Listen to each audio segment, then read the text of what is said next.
palestinien. Je propose qu'on termine ce podcast par le dernier film de la semaine, qui s'appelle Atlantique, un film franco-sénégalais et belge aussi, Tout à en fait. partie, Il y a de l'argent qui vient de chez nous. de Mati Diop, Tax Shelter, n'est-ce pas, de Mati Diop, qui nous parle de quoi très concrètement. C'est dans une banlieue populaire de Dakar, des ouvriers d'un chantier, sans salaire depuis des mois, qui décident de quitter le pays par l'océan pour un avenir meilleur. Et parmi eux se trouve Souleymane, décidément, et qui laisse derrière lui... Je pense que c'est ça le vrai, Oui. le vrai mot du podcast aujourd'hui. Et il laisse derrière lui celle qu'il aime, Ada, qui est promise à un autre homme. Eh oui. Et s'ensuit des événements un petit peu étranges, hein, et une confrontation inattendue. N'est-ce pas, si je peux m'arrêter là. C'est bien ça. Donc, film particulier, qui nous parle d'amour, mais qui nous parle aussi d'un contexte assez glauque. Pas glauque, Oui, en tout cas étrange, presque fantastique. Déjà, ça parle enfin, c'est un côté tout à fait social. On parle d'ouvriers non rémunérés, etc., Mhm. etc. Donc on se déroule dans un certain milieu social, à Dakar, film sénégalais, c'est quand même pas tous les jours.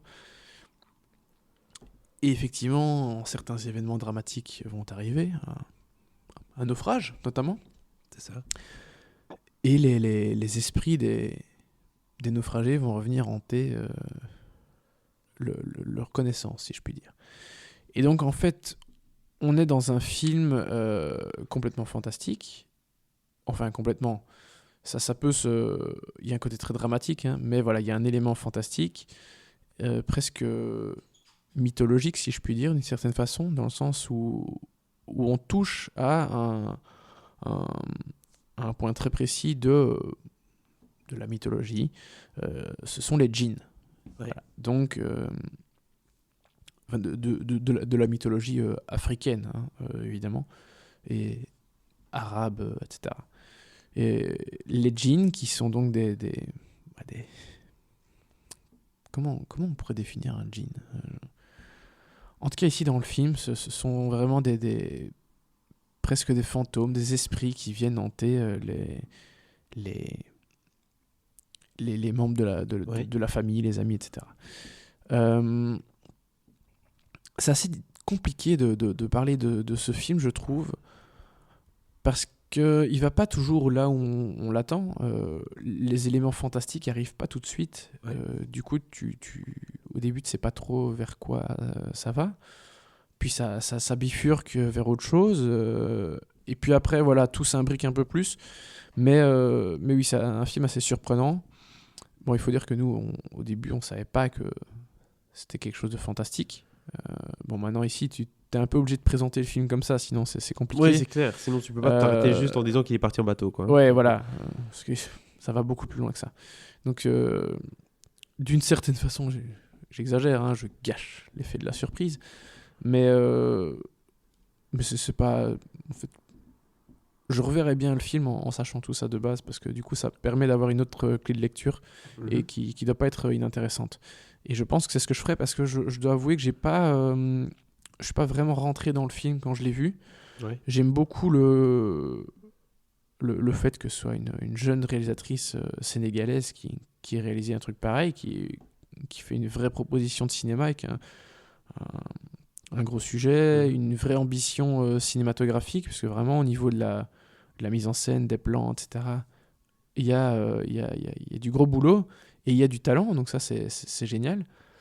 Mais voilà, je ne suis pas rentré pleinement dans le film, alors que c'est fantastique, ça devrait me parler quand même. Ouais. Enfin, et ça me parle toujours, et je suis heureux que Cannes, qu'un festival comme Cannes programme des films pareils, parce que voilà, c'est pas évident à sortir, c'est pas évident à réaliser, donc c'est très important que le festival de Cannes mette en lumière des films comme ça, cinéma étranger en plus, etc. Donc voilà, j'applaudis vraiment la démarche, j'applaudis le fait que des productions aussi étrangères, hein, donc françaises et belges, se soient impliquées dans ce genre de choses. C'est vraiment hyper important.